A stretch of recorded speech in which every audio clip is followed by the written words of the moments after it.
Sometimes life gets hard, parang walang kaibigan.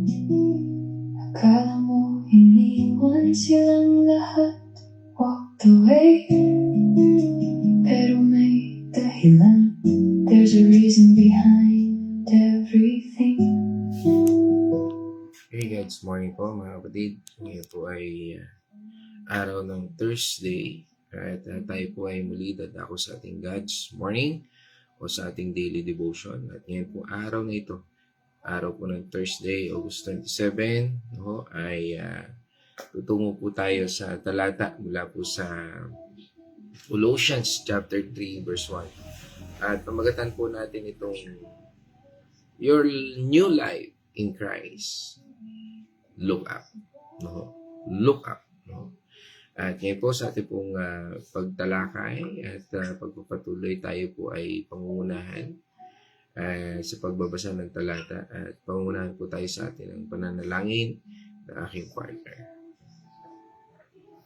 God's morning mga kapatid. Ang atin pong babasahin ngayon ay nasa mga taga-Colosas 3 verse 1. Binuhay kayong muli na kasama ni Kristo, kaya't ang pagtuunan ninyo ng isip ay ang mga bagay na nasa langit na kinaroroonan ni Kristo na nakaupo sa kanan ng Diyos. Tayo po ay manalangin. Hallelujah, Lord, maraming salamat, Panginoon, sa umagang ito na muli naming pag-aaralan ng iyong mga salita, Panginoon. Maraming salamat po sa patuloy na paggabay at pagbibigay mo sa amin ng karunungan, Panginoon, upang lubusan namin maunawaan at maintindihan ang iyong mga salita. Nawa ito ay aming may sa puso, may sa buhay, Panginoon, at may bahagi din sa iba. Maraming salamat, Panginoon, at patuloy mo po kaming ginagabayan, pinangungunahan sa aming mga pang-araw-araw na ginagawa, Panginoon. Patuloy niyo pong palakasin ang aming mga katawan, Panginoon, aming mga kalusugan. Maraming salamat, Panginoon, at kami po ay patuloy na nananalig at nananahan sa presensya mo, Panginoon. Maraming salamat po, at ito po ay aming tanging dalangin sa pangalan ng inyong anak na si Jesus. Amen. Amen. No? Sabi nga po sa Amplified Version, no? Therefore, if you have been raised with Christ, it means meron po dong footnote, no? Sabi, to a new life, sharing His resurrection from the dead, no? Sabi dito ay, keep seeking the things that are above, where Christ is seated at the right hand of God. Ano ho? Sabi nga po, ang liham po nito ay sinulat ni Apostol Pablo habang siya po ay nakakulong. Ano ho? At ito po ay sa Roma. No? Kaya nga po noong panahon na yun, mga 60 to 62 AD, ano ho, ay ang bawat mananampalataya po, no, sa Colosas ay naligalig ng o sabi nga po ay nagkakaroon po ng matinding battle, ano ho, yan po yung mga maling katuruan, ano ho, yung pinaghalo po nila ang kautusan ng mga Hudyo, o sabihin natin o yung tradisyon ng mga tao, no ho, at filosofiya, ano ho. Kaya po ang unti-unting humihina, nawawala, ano ho, ang pagtutok, no, sa ating Panginoong Jesucristo ng panahon yon. So nag-struggle ang Colossians, no, regarding po sa pagpabahagi ng mabuting balita, ano ho. Kaya nga po ay ito po ay isang paalala, ano ho. Kaya po sumulat si Apostol Pablo, no ho, sa mga taga-Colosas, no, upang ipaalala na si Kristo po, ano ho, ang sagot, no ho. At sabi nga, hindi dagdag, hindi bawas, no. Walang dagdag, walang bawas, no. Kundi pinapakita po dito na ang ating Panginoong Jesucristo ang kasapatan. Ano ho? Sabi nga po ay ang kanyang hamon o hamon ng ating butihing Apostol Pablo, ay sabi nga po niya doon, kung kayo ay namatay na sa kasalanan at binuhay, na tayo ng ating Panginoon Kristo. Sabi nga, wag na kayong, sabi niya po doon, bumalik sa lumang paniniwala. Itaas ninyo ang inyong paningin. Doon siya, nandun ating Panginoon at doon ang ating mga buhay. Kaya nga po, dito sa ating paksang ito, muli sa ating mga kapatid na ngayon ay sumusumpong, ay isang mapagpalang umaga po sa ating lahat. Dahil malamang sa malamang, kung dati tayo ay pagkagising pa lang ng umaga o pagsikat pa lang ng araw, minsan ang ating paningin ay saan na kaya nakatingin, nasa lupa ba? O sabihin natin ay nasa mga gawain, sa problema, sa pangangailangan, yung tanong natin, anong gagawin ko, Ngunit dito po sa ating pag-aaral ngayon, ang salita ng Panginoon Diyos ay nagsasabi na, ng isang bagay, look up, tingin ka sa itaas, At yan siguro ang ating word for the day, tingin ka sa taas o look up, O ikaw ay nakasumpong, you can comment below, na sabihin natin, look up, look up, tingin ka sa itaas sa Tagalog, dahil hindi po nawawala ang halaga, ng mga bagay, kundi sabi nga, dahil kung saan nakatago ang ating buhay, doon din po nakatutok ang ating mga puso, hindi ba? At ito po yung paanyaya ng ating Panginoon Kristo ngayong umaga. Hindi po tayo kung tinanggap mo na ating Panginoon Kristo, hindi na po ito yung dating tayo. Binuhay na po tayo kasama niya. Kaya itaas po natin ang ating paningin. Dahil doon po ang ating Panginoon at doon po ang ating tunay na mga buhay. Sabi nga po dito sa unang bahagi, race with Christ. Sabi po, binuhay na kasama ng ating Panginoon Kristo. Hindi lang po siya nabuhay. Ibig sabihin, ikaw at ako ay kasama niya na nabuhay din. Kung tinanggap natin ang ating Panginoon Kristo, buhay na po tayo. Hindi ito isang physical na pagkabuhay lamang. Ito po ay spiritual na pagbabago mula sa kamatayan ng kasalanan. Sabi nga po, patay na tayo sa kasalanan yan, bayad na tayo sa kasalanan yan. Kaya kailangan nating tumindig. Tumindig tayo sa bagong buhay na ito.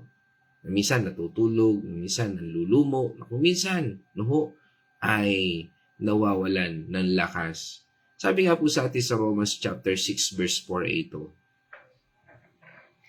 Sa makatuwid, tayo'y namatay na at nailibing na kasama niya sa pamamagitan ng bautismo, upang paano'y binuhay muli ni Kristo sa pamamagitan ng dakilang kapangyarihan ng Ama, tayo rin ay nagkaroon ng panibagong buhay. Amen. Sabi nga po doon, we therefore buried with Him through baptism into death, just as Christ was raised from the dead through the glory of the Father, so that we too may live a new life. Kaya nga po yung buhay natin ito ay may bagong buhay na. Kaya nga po ang dating buhay natin, sabi nga, lumipas na yan. Sabihin mo nga, ang dati kong buhay ay lumipas na. Yan. Dahil tayo ay nakay Kristo na. Dahil ang dating pagkatao po ay hindi na po ang ating pagkakakilanlan. Yan po ay bago na. Sabi nga po, kung kasama po natin ang ating Panginoong Kristo sa pagkabuhay, hindi na po tayo dapat bumabalik sa ating lumang buhay. Minsan, ang ating kaisipan ay ito. Mahirap naman. Ang hirap. Paano ko itataas ang aking paningin kung ang bigat-bigat ng problema ko dito sa lupa? Kung dahil sa struggle kong ito, dahil sa mga pinagdadaanan kong ito, ang hirap sumunod sa Panginoon. Parang ganun, di ba? Parang, ang hirap lumakad kasi may problema ako, may ganito akong pinagdadaanan. Siguro pagkatapos na nito, di ba? Yun yung mga litanya ng buhay natin, isipan natin, at akala natin, no?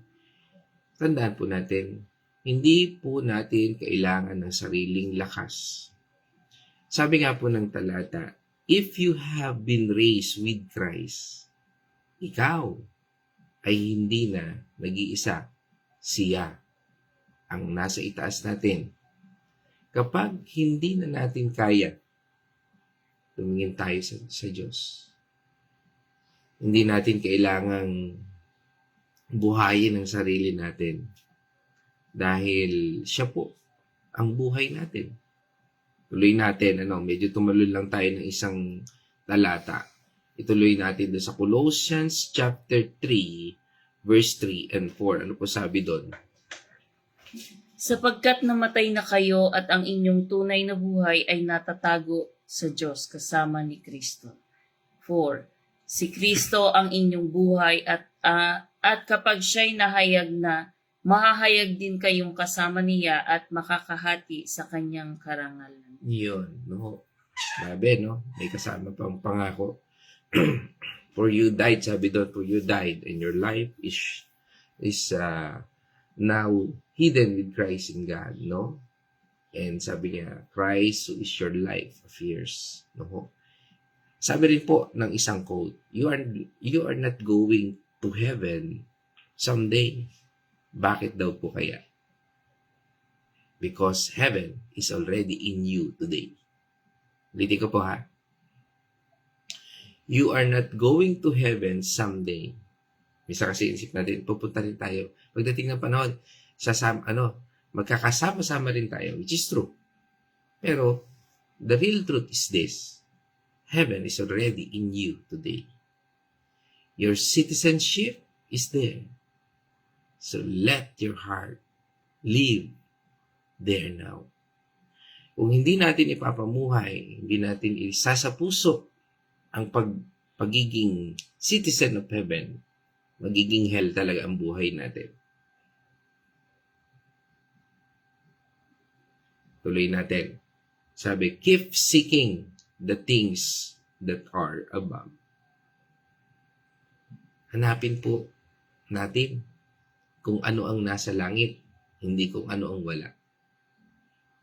Malimit, doon po natin itinutuon ang ating isipan at puso sa mga wala, sa mga kulang, na kumisan, yan ay nasa kapwa natin na kinaiinggitan na lang natin. Hindi tunay na wala ka, kundi naghahangad ka lang ng mas higit kasi kalimitan gusto mong higitan ang kapwa mo.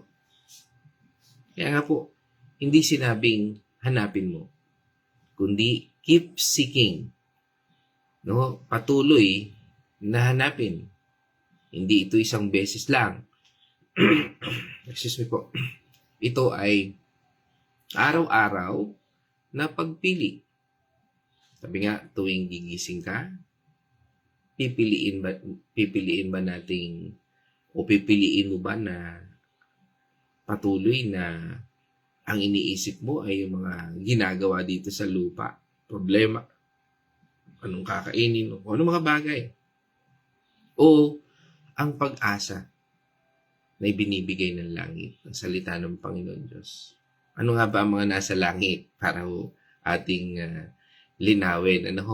Makaisipin natin, kailangan mategi na tayo. Hindi ho. Ang sinasabi po rito na ano nga ba yung mga nasa langit? Ito po yung kalooban niya. Kalooban ng Diyos. Ito po yun. Ano nga ba yung nakasulat dito? Ang kanyang pag-ibig, ang kanyang katotohanan, at ang kanyang kaharian. Kung mapapansin po natin, hindi ito material na bagay. Kundi ito po ang mga bagay na hindi nabubulok. Hindi nananakaw at hindi lumilipas. Sabi nga po sa atin, di ba? Matthew 6. No? Matthew chapter 6, verse 19 hanggang 21. 19. Huwag kayong mag-impok ng mga kayamanan dito sa lupa. Dito'y may naninirang insekto at kalawang at may nakakapasok na magnanakaw. 20. Sa halip mag-impok kayo ng kayamanan sa langit, do'y walang naninirang insekto at kalawang at walang nakakapasok na magnanakaw. 21. Sapagkat kung saan naroon ang iyong kayamanan, naroon din ang iyong puso. Okay, ano ho?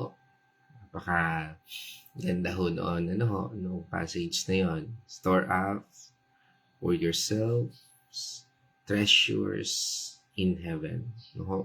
Dahil ang paghahanap po ng nasa itaas ay hindi pag-iwas sa tungkulin dito sa lupa, ano, lilinawin din natin yon. Ano ho ito? Ito ho ang ating tamang pagtutok, no ho, ng puso, no ho. Nasaan ba yung mga puso natin? Sa mga gawaing itinakda ng Diyos sa atin, no? Ibig sabihin, kapag ang ating mga puso ay nasa langit, hindi po tayo matitinag ng anumang bagyo sa lupa habang tinutupad natin ang kanyang kalooban. No? Minsan kasi yung naisip nun, ng iba ay masama na ang pera. No? Masama po natin na mas ibigin natin ang pera higit sa Diyos. Masama na ibigin natin ang ating asawa o kapwa o ang mga bagay sa mundong ito o mga tao kaysa sa Diyos. Na madalas na nangyayari, mas pinipili natin, kalimitan, ang mga bagay na ito kaysa sa Diyos. Yan po yung sinasabi doon. Dahil una ang Diyos. No? Dahil hindi ang pagtutok sa langit, ibig sabihin po nito ay na ay nagpapagaling sa ating pamumuhay dito, no? Tandaan po natin, kapag alam nating may tiyak na pag-asa o sabihin natin ay mas mapagmahal at mas magpasensya at mas tapat dito at tapat ang ating Panginoon Diyos sa lahat ng ating ginagawa, no? Doon po natin makikita. Sabi nga natin, no, talon tayo doon sa verse 23 ng ating scripture, Colossians chapter 3, verse 23. Ano po sabi doon? Ano man ang inyong ginagawa, gawin ninyo ng buong puso nang parang sa Panginoon kayo naglilingkod at hindi sa tao. Yun po, no? Kaya nga, kung binigyan ka ng Panginoon Diyos ng pamilya, isipin mo na pinaglilingkuran mo sila sa diwa ng ating Panginoon Diyos. Kapag binigyan ka ng Panginoon ng trabaho, isipin mo na ang pinaglilingkuran mo ay ang Diyos. Kapag binigyan ka ng Panginoon ng negosyo, isipin mo na ang pinaglilingkuran mo ay ang Diyos. Yan po ang kahulugan nun. Why? Because sabi nga dito, where Christ is seated at the right hand of God, doon po ang ating Panginoon sa Kristo at doon din po ang ating pag-asa. Dahil siya po ay nakaupo, hindi nakahiga at hindi nagtatrabaho pa, kundi nag-aahari na. Yan po ang ating Panginoon sa Kristo. Yan din po ang ating kasama ngayon. Yan din po ang nangako sa atin. Yan din po ang tumubos sa atin. Siya na nagmahal sa atin. Siya na kinuha ang lahat ng kamalian, kasalanan, karumihan natin at ipinalit sa Kanya. At ngayon tayo ay malaya na gawin ang kalooban ng Diyos.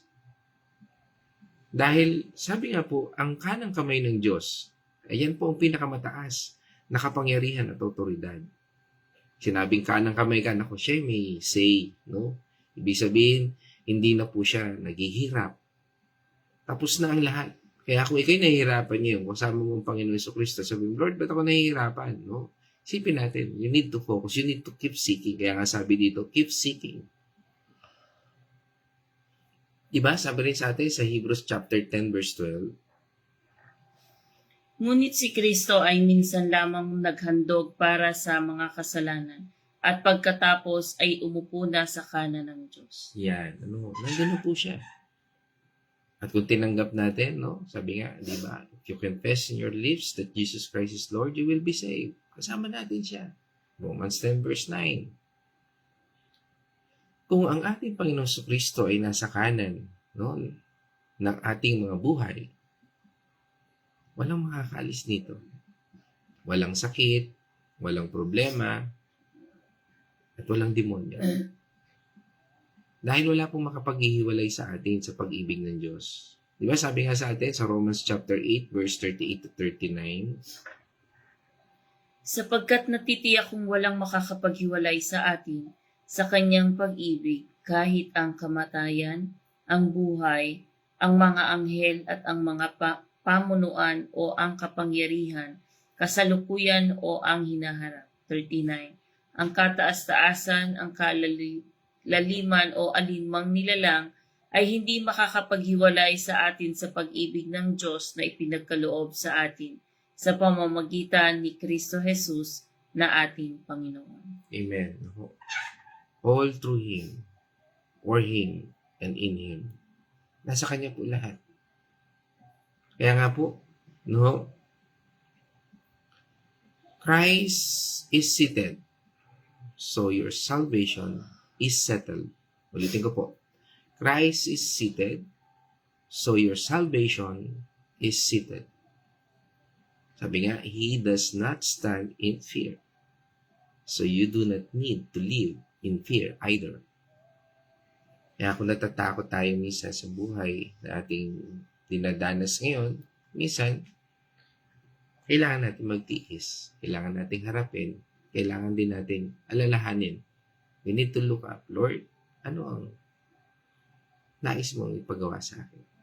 Kaya po, tandaan, sa ating pong aral na ito, tandaan po natin, binuhay tayo ng ating Panginoon kasama niya. Kaya hindi po dapat mamuhay tayo para sa sarili lamang natin. Itaas po natin ating mga paningin. Hanapin po natin kung ano mga nasa langit. Hindi ang mga panandali ang bagay lamang dito sa mundong ito. Dahil si Kristo ay nakaupo sa kanan ng Diyos. Sabi nga po, tetelestai, tapos na ang lahat. Ligtas ka na, walang makakaalis sa iyo. Kaya nga po ang buhay natin ay hindi na ito. Kundi ang buhay. Nasaan ba si Kristo sa buhay mo ngayon? Sa iyo bang ginagawa, sa iyong iniisip? Nandyan ba ang Panginoon sa Kristo? Kung nasa Kanya ang buhay mo, doon din natin makikita ang mga puso natin. Dahil doon dapat natin nilagay ang puso at isipan natin. Diba kapo, topic natin, mind, soul, and spirit. Yan po yun. Tingin po tayo sa itaas, kapatid. Dahil doon, makikita po natin nasa atin lahat ang pabor ng Diyos. Nandoon si Kristo. At doon, ang ating tunay na pag-asa. Nandun po. Doon, binuhay tayo kasama ng ating Panginoon sa Kristo. Kaya, mamuhay tayo ng tulad niya. Kaya po kung magtatapos, mga mahal ko kapatid sa Panginoon, at ngayon naman tayo tutungo sa Venice Reflection. God's morning, mga kapatid. Maraming salamat po sa salita ng ating Panginoon na ating napag-aralan ngayong umaga. Dito po sinasabi na dahil kasama na natin si Jesus sa ating buhay, dapat nating ituon ang ating isip at puso sa mga bagay na makalangit. At hindi lamang sa mga bagay dito sa lupa. Ibig sabihin po, hindi ibig sabihin po na hindi na natin aasikasuhin ang ating trabaho, pag-aaral o pamilya. Ang ibig sabihin lang po ay hindi dapat ang pera, katanyagan o material na bagay ang pinakamahalaga sa atin. Ang mga bagay na iyon ay pansamantala lamang. Hindi po natin yung madadala saan man tayo pumunta kapag kasama na natin ang ating Panginoon. Ang mga bagay na iyon po ay pansamantala lamang, ngunit ang relasyon natin sa Panginoon at ang paggawa ng mabuti ay nanatili magpakailanman. Sa panahon po natin ngayon, napakarami pong bagay ang nakakaagaw ng ating atensyon tulad sa social media, mga problema, mga masyadong abala tayo sa buhay. Madalas tayong naiinggit sa iba o nag-aalala ng sobra sa ating sitwasyon na o nag-aalala tayo sa mga bagay na nawawala. Ipinapaalala po sa atin itong ating pinag-aaralan natin ngayon, itong talatang ito, na hindi doon nakasalalay ang ating tunay na halaga. Tayo ay pag-aari ng Diyos. Siya ang dapat nating unahin at isipin ang sa bawat desisyon na gagawin natin. Kaya po ito ay hamon sa atin ngayon. Huwag tayong makisabay sa masasamang nangyayari sa mundo, masasamang ugali ng mundo, galit, paninirang puri o pagiging makasarili. Sa halip po, magpakita po tayo ng kabutihan, pagmamahal at pagpapatawad sa ating kapwa. Kahit po magulo at mahirap ang panahon ngayon, mayroon tayong pag-asa sa ating Panginoon. Siya ang may hawak ng ating buhay at kung siya ang ating uunahin, magiging maayos at makabuluhan ang ating pamumuhay araw-araw. At kung ang Panginoon po ang ating uunahin, kahit po tayo ay mahirap ang pinagdadaanan, kung kahit tayo ay nagagalit sa ating kapwa, pero kapag po inuna natin ng Panginoon, yan pong galit na yan, malulusaw po yan. Sapagkat sabi nga po ng Panginoon, hindi kanya iiwan at hindi kanya pababayaan sa anuman ang iyong mga pinagdadaanan.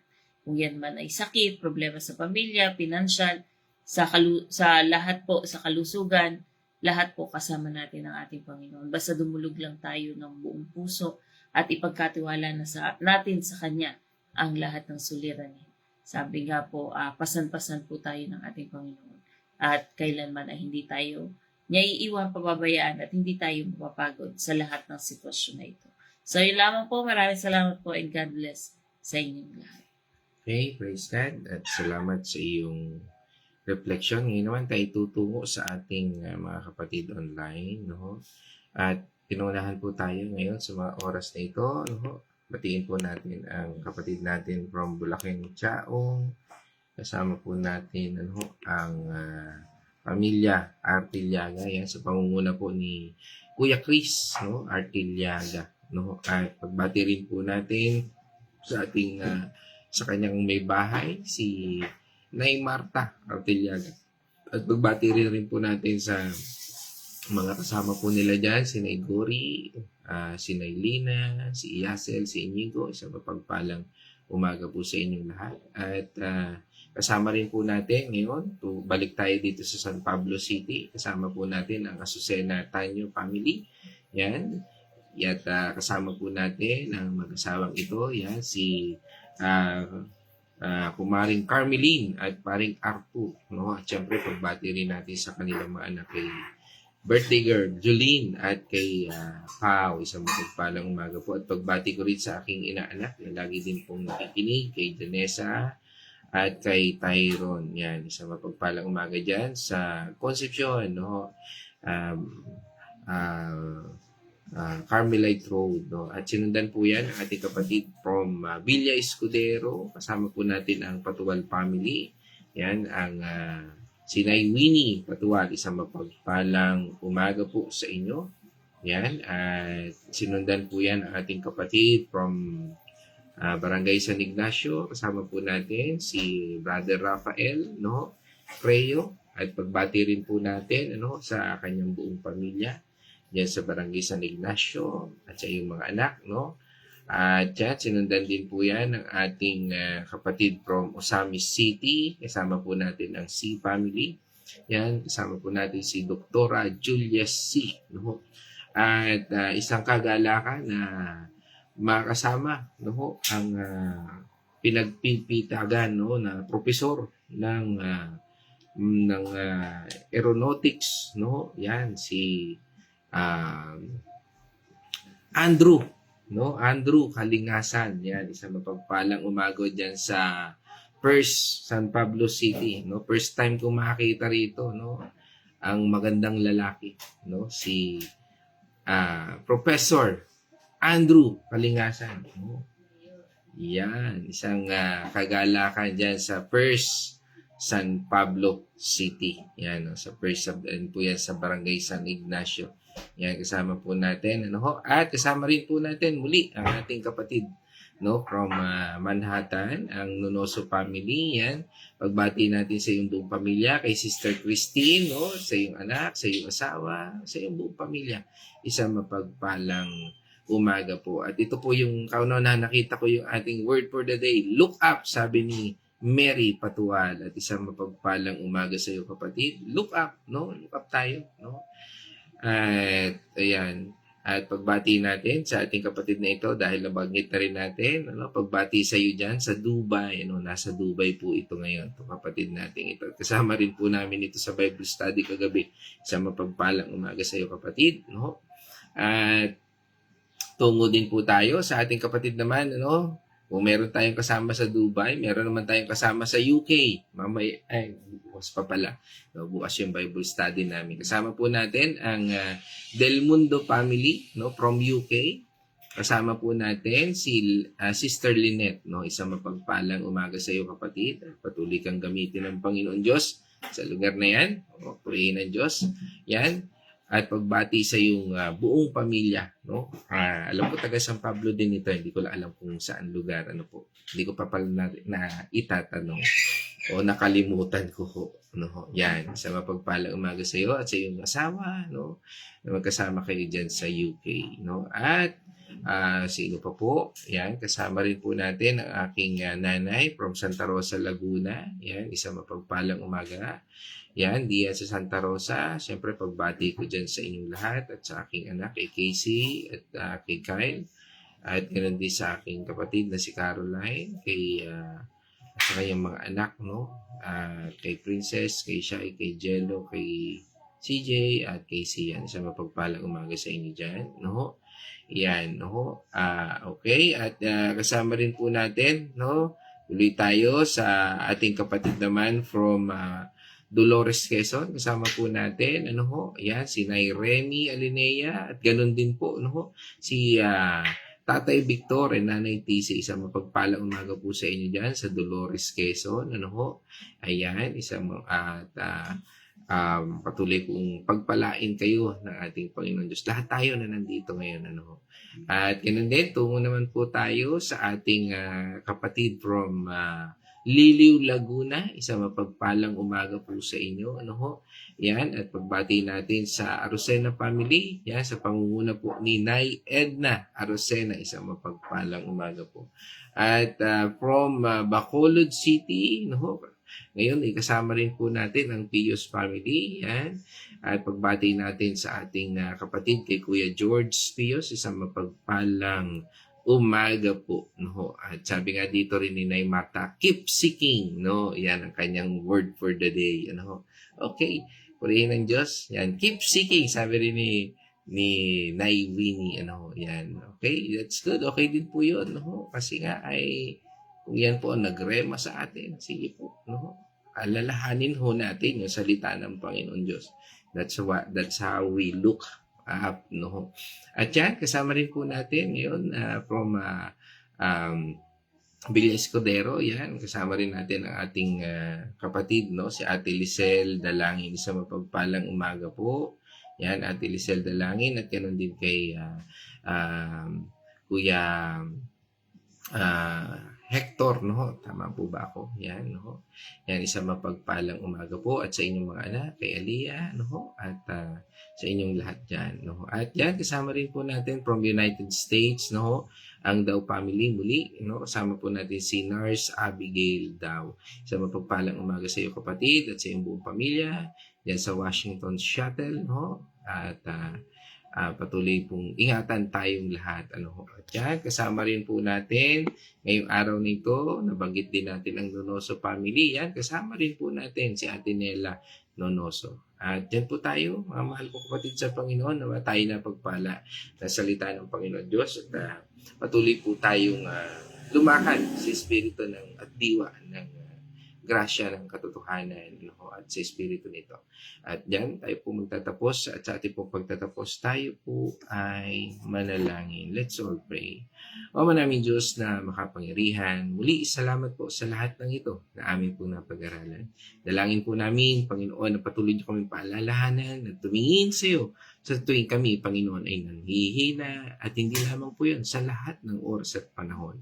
Kaya salamat po, Panginoon, sa iyong paalala na kami ay patuloy na tumingin sa iyo at patuloy naming pagbasihan, Panginoon, ang iyong kabutihan sa lahat ng aming nararanasan at sa lahat ng aming mga pinagdadaanan. Patuloy po namin isinusuko ang aming buhay, Lord, hindi dahil sa aming sariling lakas, kaisipan, Lord, kundi dahil ikaw ang tunay na Diyos na siyang dapat naming paglingkuran at dapat naming asahan. Kaya salamat sa mga oras na ito. Patuloy niyo pong patnubayan ng bawat isa. Sa bawat isa ngayon, Panginoon, na narito, pagpalain mo po ang bawat isa. At ganoon din, Panginoon, sa mga makikinig pa lang.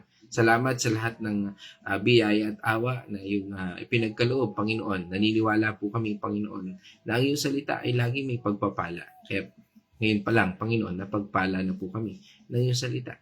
At dalangin po namin, Panginoon, na makita rin po ito sa aming mga katauhan. Hayaan mo, Panginoon, na magliwanag ang ilaw na nagbubula lamang sa iyo. Hindi po ang aming sariling ilaw, hindi ang aming sariling pangalan, aming katanyagan, kundi, Panginoon, makita ka po sa buhay, sa isipan, at sa lahat ng aming lalakaran. Muli, Panginoon, sa iyo po ang papuri, pasalamat at pagsamba. Dalangin po namin, Panginoon, gamitin mo po ang bawat bahagi ng aming buhay na ito, sa isip, sa salita, at sa gawa. At ito po'y aming dalangin sa pangalan ng aming Panginoon at tagapagligtas. Salamat, aming Ama. Salamat, Banal na Espiritu. In Jesus' name, amen and amen. Mga kapatid, let us shout the shout of victory. Christ has died. Christ has risen. Christ will come again. And together, we are for Christ again. God's morning, everyone. Ikaw ang laman, Panginoon. Ikaw ang aking buhay at kaligtasan. Ito ang tamang oras para sumamba. Ito ang tamang oras upang magbalik loob.